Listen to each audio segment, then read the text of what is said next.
Hello viewers, welcome to my channel নিপাস cooking journey থেকে সবাইকে আসসালামু আলাইকুম। কেমন আছেন আমার ভাই ও বোনেরা? তো আজকে আমি চলে আসলাম আপনাদের সাথে শেয়ার করার জন্য একটি উপকারী শসার জুস তৈরি করে দেখানোর জন্য। তো এই শসার জুসটি যেমন আমাদের যথেষ্ট পরিমাণে উপকারী এই জুসটি।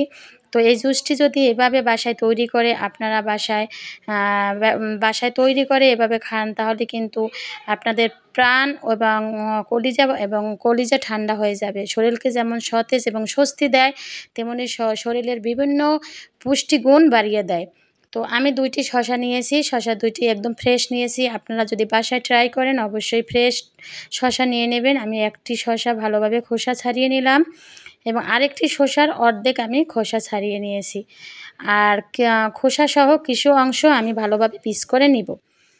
তো আমার ভাই ও বোনেরা, আপনারা বাসায় অবশ্যই এই শসার জুসটি তৈরি করে খাবেন। যেহেতু এই শসার জুসটি আমাদের শরীরের টক্সিন এবং বিষাক্ত পদার্থ দূর করে দেয়। শসা এমনই একটি খাবার যারা অনেক বেশি ফ্যাট তাদের জন্য শসাটা খুবই উপকারী এবং শসা মানুষের শরীরের বিভিন্ন সমস্যা দূর করে দেয়, বিষাক্ত পদার্থ দূর করে দেয়। শসা এই তীব্র গরমে যদি আপনি ১ গ্লাস এইভাবে শসার জুস তৈরি করে খান, তাহলে কিন্তু আপনার শরীরকে স্বস্তি দেবে এবং প্রাণ ঠান্ডা হয়ে যাবে।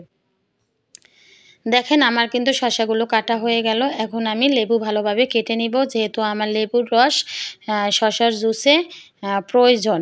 যেহেতু আমি শসার জুসটা প্রথমে একটি লেবু আমি ভালোভাবে পিস করে কেটে নিলাম, আর আরেকটি লেবু দিয়ে আমি ভালোভাবে লেবুর রস বের করে নিব।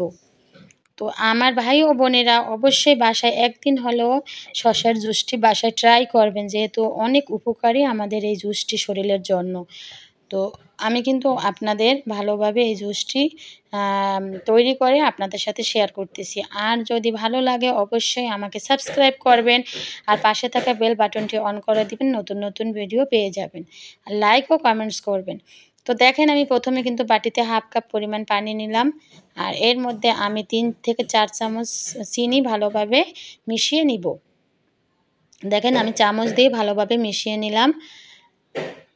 তো অবশ্যই আমার প্রাণপ্রিয় ভাই ও বোনেরা আমাকে সাবস্ক্রাইব করবেন, যেহেতু আমার ইউটিউব চ্যানেলটি নতুন। তো দেখেন, আর আজকেই আপনারা বাসায় ট্রাই করেন শসার জুস এই তীব্র গরমে, আর বাচ্চাদেরও এভাবে তৈরি করে খেতে দিন। তো অনেক মজা করে ওরা এভাবে শসাটা খেয়ে ফেলে। দেখেন আমি একটি ব্লেন্ডার মেশিনে আমি কিন্তু খোসা ছাড়ানো শসাগুলো আমি ভালোভাবে দিয়ে দিলাম। আর আপনি এর মধ্যে ১ থেকে ২ কাপ পরিমাণ ভালোভাবে পানি দিয়ে দিবেন। পানি দিয়ে আপনি শসাটা ভালোভাবে ব্লেন্ডার করে নিবেন। দেখেন আমার ব্লেন্ডার করা হয়ে গেল।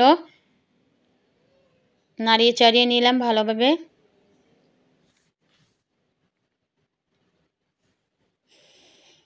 তো আপু ও ভাইয়েরা এই শসার জুসটি বাসায় ট্রাই না করলে কিন্তু মিস করবেন। আমার কিন্তু চিনি গলানো পানিটা আমি কিন্তু শসার জুসের সাথে ভালোভাবে মিশিয়ে নিব। দেখেন আমি যে চিনিটা মিশিয়ে নিয়েছিলাম 1/2 কাপ পরিমাণ পানির সাথে ভালোভাবে মিশিয়ে নিলাম। তারপরে এর মধ্যে আমার একটা লেবুর রস দিয়ে দিলাম।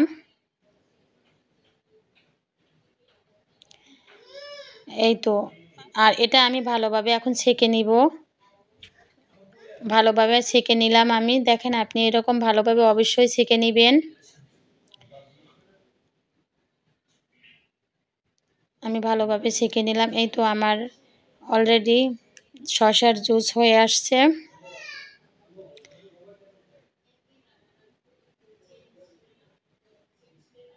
এই তো দেখেন কত শসার জুসের মধ্যে কত লামস থাকে, এগুলো আপনার ছেঁকে নিতে হবে।